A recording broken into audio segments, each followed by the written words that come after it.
In 2000, we changed the mission to community impact because we knew that we couldn't just be a fundraising federation any longer. So moving to community impact wasn't jargon, and it wasn't a slogan.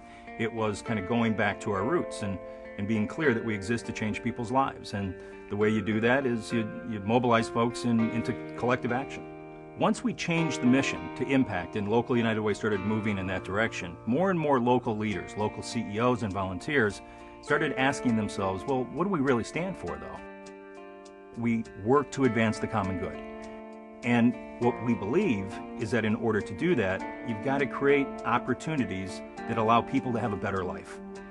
And the way we think you define better life, a good life, is in the areas of education, income, and health.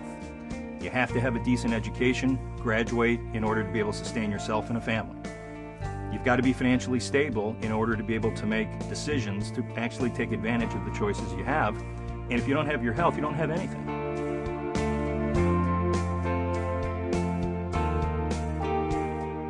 Here in Southeastern Pennsylvania, we've been about advancing the common good since United Way was created in 1921. But what we're trying to do now is to do it more effectively.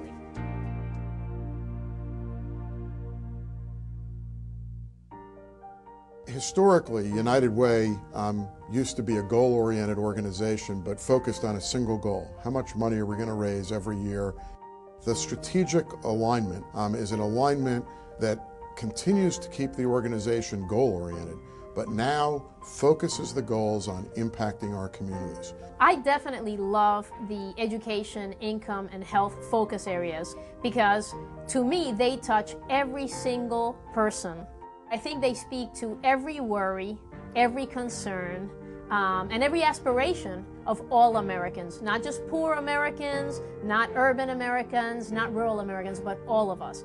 The problems that our clients come to us with, the problems that occur in our neighborhoods are not simple problems, and they cannot be solved with a simple solution.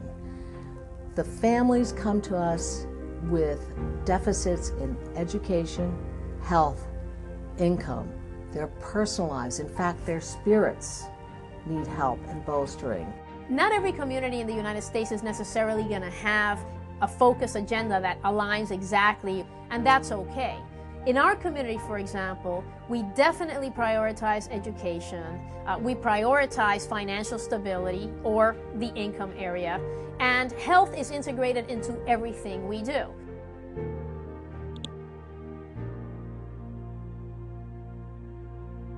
Giving continues to be really important to United Way, and I'm an advocate in the system that we continue to talk about money, because it takes money to change communities. But giving is no longer sufficient. Giving is an act that, especially in relation to the United Way campaign, you can do it once, maybe you can give more than once, but it isn't a lifestyle. The relationships between the United Way and its donors was historically somewhat episodic. If you think about it, by that I mean once a year an individual would get involved in a campaign at his or her employer for the United Way. But it was rather impersonal, and it was limited in contact. We recognize the need to change that at this point.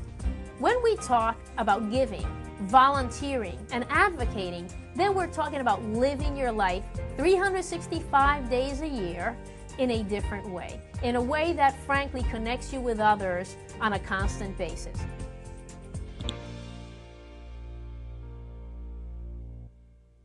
I'm a child of the 60s, and I was right out there, and when we talked about, talking to government, we called it changing the system. Today we call it advocacy, but I think it's still the same. It's about advancing the public good and joining together and really getting out there and letting your voices be heard, understanding what the issues are, and talking to those who really make the decisions every day. We want to be careful, but I do believe that there are times that we have to be, loud and shout. But advocacy isn't simply about public policy. It's mobilizing people into collective action. Sometimes it's policy, sometimes it's awareness building, sometimes it's advocating on behalf of children in an education system that don't have a voice for themselves.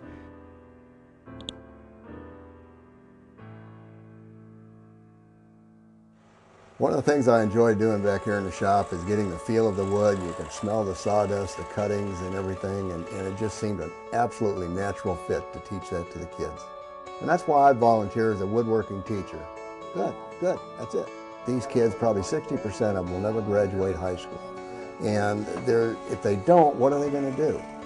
If I can just get through to one child there, it's been worth it. And it'll be worth it every year I go back.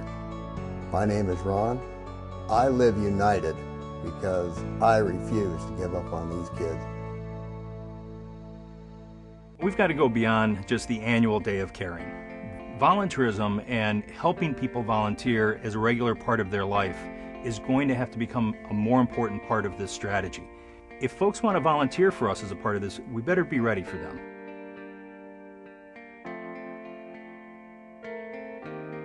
Many of our donors are baby boomers who will be leaving the workplace shortly.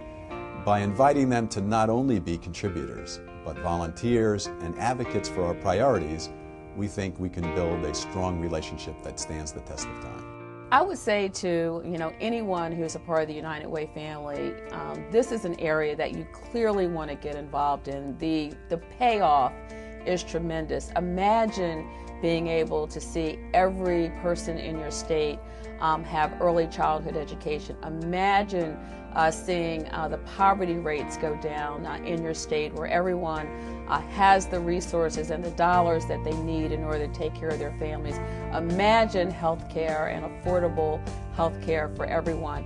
If I were not part of the United Way system and I saw United Way come out with a campaign like Live United, I would want to become part of that system. It's something that speaks to me on a personal level. It's a calling to the community to live differently, to behave differently, and to act differently.